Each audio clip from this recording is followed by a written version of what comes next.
how to add thumbnail on Facebook video. So that's what I'm going to show you guys in the super quick and easy tutorial. So without further ado, let us begin. So let's say you already uploaded your video and you wanted to add a thumbnail to it. So what you can do is just simply go to your profile right here, and then after that, just look for the video that you want to add a thumbnail for.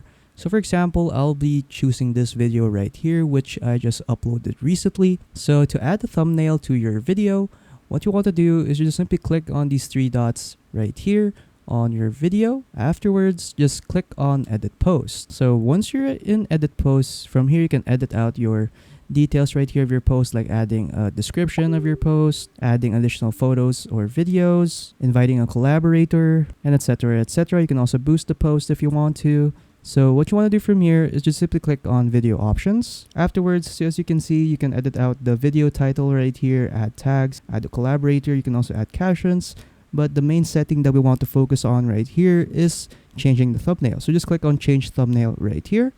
Afterwards, you'll be greeted with many options right here in choosing your thumbnail. So you can choose a suggested thumbnail right here.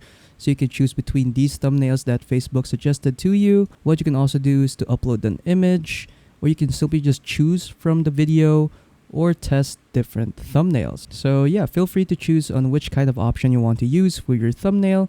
So for me, I'll just upload an image.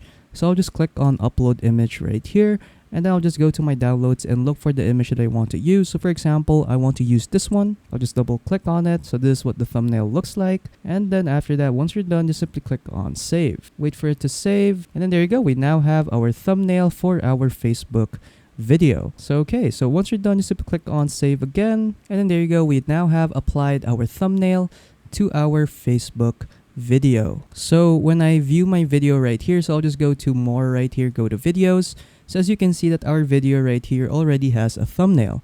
So yeah, and then after that, you're pretty much done. So yeah, that's pretty much it on how to add a thumbnail to a Facebook video.